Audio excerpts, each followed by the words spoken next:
Welcome back to SportsLine here on News Channel 5 Plus. Phone lines wide open. 737-7767 is the number to call. As promised, we are going to switch gears, talk a little college football. Of course, fall camp underway across the country. Middle Tennessee State, Vanderbilt, Tennessee State, and of course the University of Tennessee, all going through fall practices now. And for the Vols, could be an interesting year number 2 for Josh Heupel.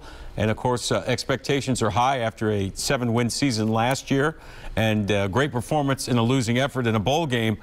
A lot of people are hoping that the Vols can take that next step. They are picked to finish 3rd in the SEC East behind Georgia and Kentucky. A lot of people think they could leapfrog the Wildcats to get to that 2 spot behind the Georgia Bulldogs. Here now is second-year head coach Josh Heupel giving his early assessment of Tennessee Vols fall camp. Hey everybody, really good day out there, back and forth between both sides of the ball. Able to get a lot of real football drive for the offense, be able to play with tempo and see how the communication and efficiency of movement between plays. Really good for our young guys, and defensively we're able to get some of that work against tempo, but also some situational football, got some 3rd and short, and actually did some overtime work with those guys again today. But overall, pleased with the effort, strain, competitive nature of it, and some back and forth between both sides of the ball. We'll start with Vince up front. You mentioned the back and forth, both sides of the ball. What about in terms of turnovers, protecting the ball, drawing those turnovers, and can you give any examples of how you guys did there? Yeah, Jeremy Banks had a big pick out in the flat, did a really good job, reading his keys and then getting out there extremely quickly, great with his eyes, made a really nice play, used his hands well on the play as well. Really, I think that was about it for turnovers during the course of the scrimmage. I might be off one, not remembering it right now, but I thought there was some good situational red zone work by our defense where they were able to get off the field and force some field goals. And so, good day. Adam. You've got a few options there at running back behind Jabari. First off, what did you think of Jabari today, and who's showing up behind him? Yeah, Jabari did a really good job today. Ran extremely well. I thought his keys took him to the right cut. He played with great in and out and pad level on contact. He probably got close to 25, 30 reps today. And our young guys got a lot of work. Dylan and Justin was, without going back and watching the tape, really pleased with how they functioned and played. And those 2 guys just in training camp, obviously it's Dylan's first time working with us in a lot of situations. He's grabbed on to playing and competing at this level, understanding how to function and operate within our offensive system. Does a great job of delivering blocks and is a willing blocker too. So really pleased with the progress he made. And Justin's come back a much different football player than he was as he finished spring ball. He made, I think you guys have heard me through the summer and even after the spring game, just talk about there's a lot of time before we get to training camp. He's taken advantage of that time and done a better job in pass pro, but done a better job with his pad level on contact, done a better job with reading his keys and making the right cuts. Rob, then Austin.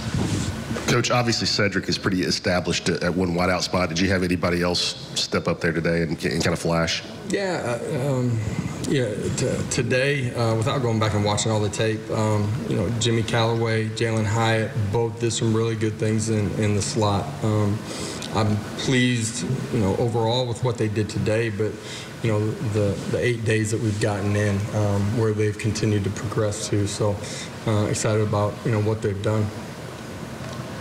What's the latest on Jalen Wright? I know he's been slowed. And would you love to try to get him back by Sunday's second scrimmage? And how do you balance the urgency for him to want to get back with some of those younger guys coming along and Jabari doing things, and so he's not falling behind versus coming back too soon? Yeah, for him, I don't think it's falling behind. I thought his spring he was a much better football player than he was last fall. He's had a really good summer and, hasn't been able to get a ton of work here in the early part of training camp. He's mentally engaged, doing a great job of coaching guys when he's in the back. I think he's continued to grow as a player. Obviously, we want to get him some physical work before we get to week one for sure.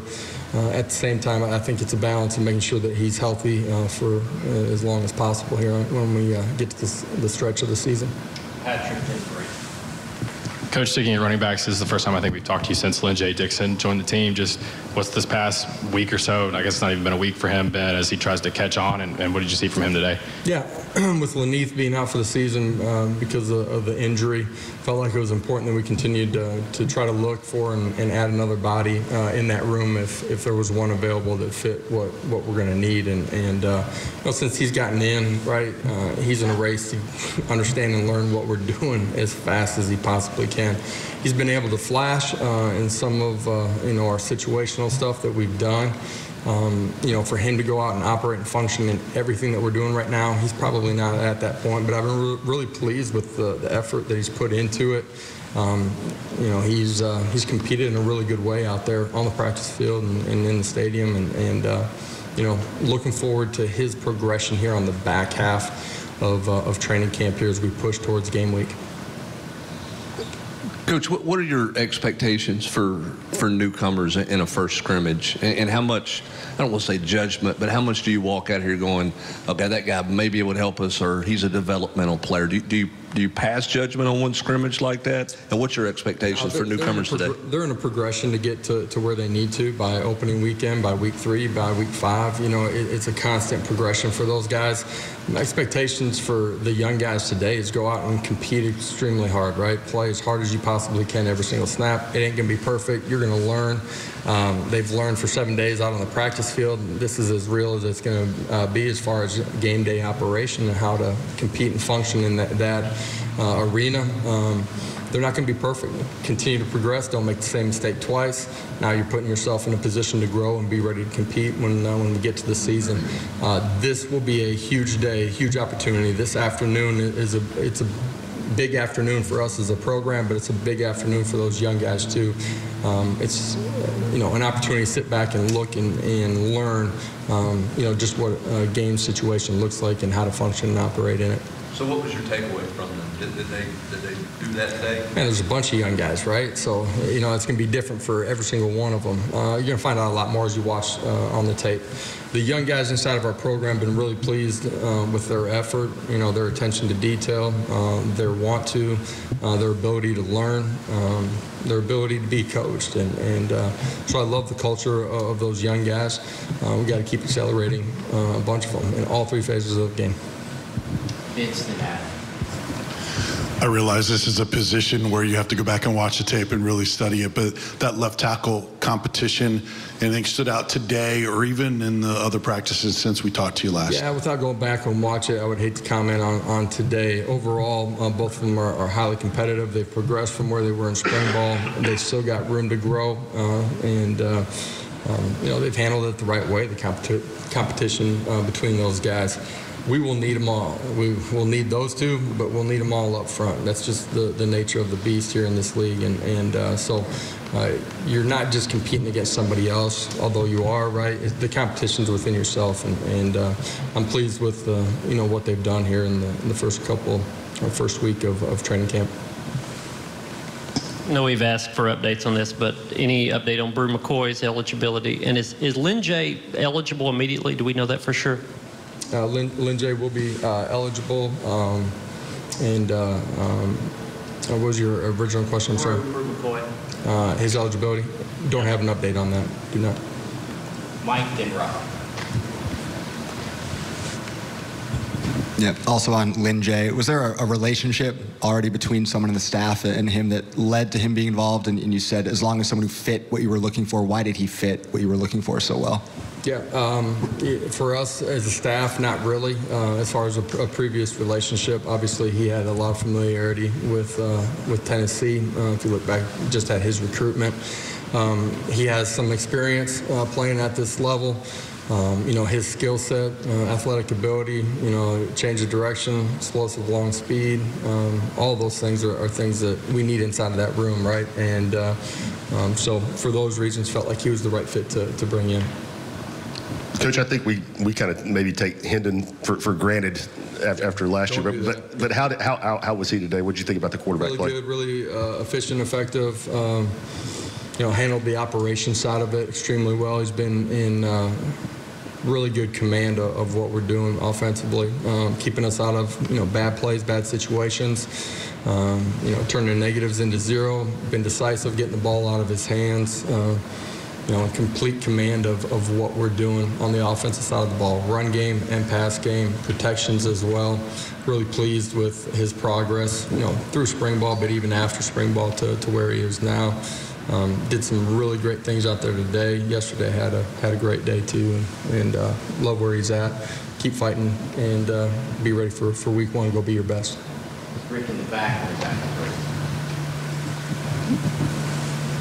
Thanks. Coach D yesterday was talking about guys like Omari and Tyler and Byron stepping up, take that leadership role. What did you see from them on the line today in that first scrimmage? Yeah, some guys that have grown.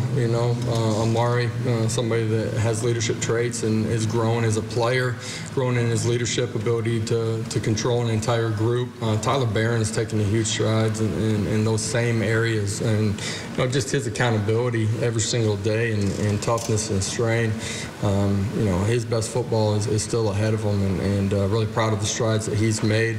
That defensive line group will be deeper than we were a year ago, which is important to us as a program. We got some young guys in that room that we feel like are going to have to help us. They got to go earn it here, on the back half of training camp and before we get to week one. It's important that those leaders inside of that room, the guys that you were mentioning, do a great job of pushing and coaching those guys. They do, this football team's so different than a year ago where, players are helping and coaching each other. And that's in the defensive line group. You see that, but that's at every position too. As a follow-up to that defensive line group, did you feel like you have a better pass rush out of that group based off today? I know you haven't seen the film. And secondly, on the offensive line, did you feel like you were better in short yardage situations today? Did you do much of that? Yeah, we did do some situational football with everybody on both sides of football, offense and defense. There was some emphasis that we put, for offensively what they were looking for on some defensive lug structure, whatever it might be.